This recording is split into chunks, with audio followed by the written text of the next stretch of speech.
tiene mucho talento, es rapidísimo y si lo desea lo conseguirá. Os preguntaréis, ¿cómo llegar a esto desde esto?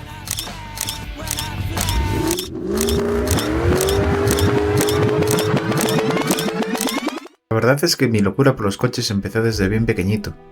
Siempre tengo el recuerdo de estar jugando con coches, incluso con un par de años de edad. Ya tenía un coche eléctrico, un 4x4, con el que hacía trompos y andaba por casa.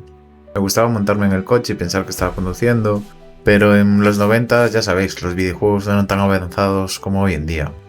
Eso sí, eran muy divertidos. Recuerdo jugar algún juego antes de Gran Turismo, pero aquí es donde empezó mi historia. De los 90 recordaréis el Tokyo Race Driver, el Destruction Derby y bueno, muchísimos otros, pero tampoco quiero hacer un vídeo muy largo. Mis hermanos trajeron a casa la PlayStation. Teníamos muchísimo ese juego, pero me dediqué a jugar muchísimo a Gran Turismo. Como un loco. Con 7 y 8 años conseguí pasar Gran Turismo 1 al 100%, cosa la cual parecía imposible para la época. Y de repente mi casa se convertía como un zoo. Venían los amigos de mis hermanos mayores simplemente para que les demostrase cómo un mocoso de 8 años se había pasado los juegos al 100%. Ahí probé mi primer volante. No recuerdo bien por qué, creo que se lo dejaron mis hermanos durante unos días o algo así, y yo estaba completamente loco con eso. Los juegos que me marcaron mi época en PlayStation, obviamente, además de Gran Turismo, fue el V-Rally, el Colin McRae y, por supuesto, el Gran Turismo 2. Ahí sí que le metí horas, con mi Viper, como me gustaba el Viper. Seguimos jugando y el Colin McRae 2 salió, el Rally 2.0. Hacía trompos mientras cargaba entre pantalla y pantalla. Vanishing Point, un juego muy olvidado para muchos que tengo muy buen recuerdo. Además de PlayStation y PlayStation 2, mis hermanos empezaron a tener la Xbox, la cual era una locura, y me acuerdo de crear una casa en Project Gotham y tener todos mis coches ahí bien ordenaditos. Era una pasada, hacerlos derrapar, ganar todos los cunos y conseguir ganar con el coche más bonito. Luego empezó la Alonsomanía, en 2003, menuda locura. Me sabía absolutamente todo de Fórmula 1. Era un friki. A Fernando Alonso ya lo conocía porque lo había visto ganar en el 99 en Valencia, con la Fórmula Nissan. Tenía a Tony Cuquerella como ingeniero. Este juego, el Fórmula 1, fue muy curioso porque lo gané gracias a un pasapalabra o algo así. Llegué más lejos que nadie y me lo enviaron a casa. Pensaba que era una broma. Los comentarios estaban en español y la verdad que era muy divertido. Luego llegó la prueba del segundo volante. Unos amigos de mis padres tenían este volante en casa, más bien en el sótano, y yo me pasaba fines de semana enteros diciéndoles por favor, ¿puedo quedarme allí y dormir? Lo último que hacía era dormir. Me pasaba las noches completamente en vela, jugando con el volante al Fórmula 1 Challenge 99-2002 y al Need for Speed. Vaya, tuneando coches toda la noche, o jugando con Montoya, con Fernando Alonso Minardi, con Trulli. ¿Qué recuerdos? Después llegó el Fórmula 1 2004, ya con comentarios de Lobato y Gonzalo Serrano. Y con el BMW Williams con el morro de Morsa. Ahora aquí llegó mi primer volante de verdad. Mi hermano compró el Thrustmaster, el 3 en 1, que tenía force feedback. Y bueno, esto era una pasada, el primer volante que probabas con force feedback. Era una locura. Con todo ello empezó la verdadera viciada. El Tokyo Race Driver, donde conseguías crear tu carrera. Empezabas en el karting y depende de tus elecciones, pues acababas en fórmulas, en GTs. Estaba muy guapo.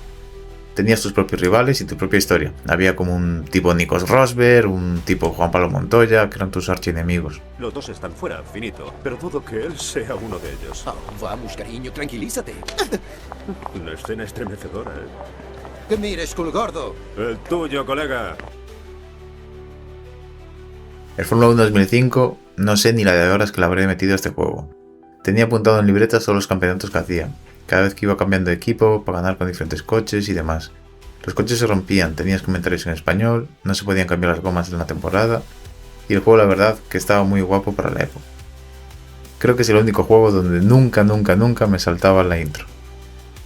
El World Rally Car Rally Evolved estaba guapísimo. Los tramos cambiaban, te encontrabas a la ambulancia en un tramo, a un coche chocado o uno sin rueda. Me acuerdo de ganar con el Sara, con el Subaru, irme a Ford, acabar ganando con el Skoda. Así pasaba tardes y tardes. No sé si alguno lo habéis probado, pero si es así, dejadmelo en comentarios. La verdad es que a mí me encantaba.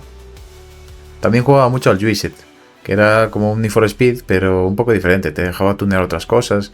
La verdad es que me pasaba más el tiempo tuneando que otra cosa. El MotoGP 2006, el primer juego que tenía 125, 250, y como siempre jugaba todo sin ayudas. era bastante accesible hasta que llegas a MotoGP y te dabas cuenta que con los mandos de aquella época, que no tenías gatillos progresivos, que era todo on-off, pues que era imposible de correr aquello sin control de tracción. Entonces, ¿qué se me ocurrió? Conecté el volante, jugaba con el acelerador y el freno con los pedales, luego tenía las marchas en las levas y para girar la moto pues giraba el volante. Y así conseguí ganar el Mundial de MotoGP de 2006. Luego volvimos a tener la Xbox y ahí estaba el Forza, cual fue una locura, fue un gran descubrimiento, y el Race 07. Este juego, o el Race 07, como queráis llamarlo, aún a día de hoy tengo ganas de volver a probarlo. Hay circuitos en los que solo jugaba en este juego, como el de Understop, el circuito de Pau, el circuito de Porto, y pilotos míticos como Andy Priaul, Augusto Farfus, Jordi Gené o el héroe Alex Zanardi. El Race Driver Grid estaba muy guapo. Podías montar tu propio equipo e ir desde las carreras clandestinas hasta llegar a correr las 24 horas de Le Mans con tu equipo, un segundo coche, con tu propia escudería y fichabas a otros pilotos para que corriesen para ti. Después de todo esto tuvimos la Wii, la cual gané en el Marca, en el Mundial Fantástico Marca. Pero bueno, esa es otra historia. Obviamente tenía que pasarme el Fórmula 1 2009. Luego llegó el F1 2010, fue cuando hubo el parón de Codemasters para las consolas. El Fórmula 1 2010 tenía esta carátula espectacular, y es que era un poco rememorando la gran victoria de Fernando Alonso en Corea 2010. En este juego fue cuando por primera vez empecé a grabarme corriendo. Echaba horas y horas, y lo mismo, tenía libretas enteras apuntándome cómo pasaba de un equipo a otro, las veces que ganaba un circuito, si podía repetir la temporada siguiente, qué circuitos me faltaban por ganar en el mundial, qué tiempos tenía de vuelta. Forza 4 fue donde empecé a competir online y a darme cuenta de que no solo era bueno contra la IA, sino que era muy bueno también el multijugador online. Aquí podéis ver algún vídeo del Fórmula 1 2010, pasando un doblado como si fuese Barrichello o Schumacher, o grabándome con un volante, agarrándose como se podía a la mesa y una caja de cartón agarrando el monitor. Era la primera vez que empezábamos a jugar online de verdad. Hasta esa pues había algún juego que te permitía jugar, pero sobre todo acababas jugando en LAN, en las famosas parties donde nos juntábamos cientos de personas y donde le solía meter caña a la peña. También me cuadró la época que saqué el carnet de conducir, empezamos a ir a los rallies y a vivir el automovilismo más de cerca. Pero lo último que pensaba es que todo este amor por el motor y todo este disfrute en los videojuegos se iban a poder unir en algún punto. Entonces fue cuando me enteré por un amigo de que existía GT Academy. Compré el PlayStation, juego y un volante de segunda mano y me puse a correr. Faltaba un mes y pico para GT Academy. Me puse a entrenar y me quedé a una décima de conseguir el pase para Silverstone. Así que al siguiente año no podía fallar. Me presenté, era el último año de GT Academy.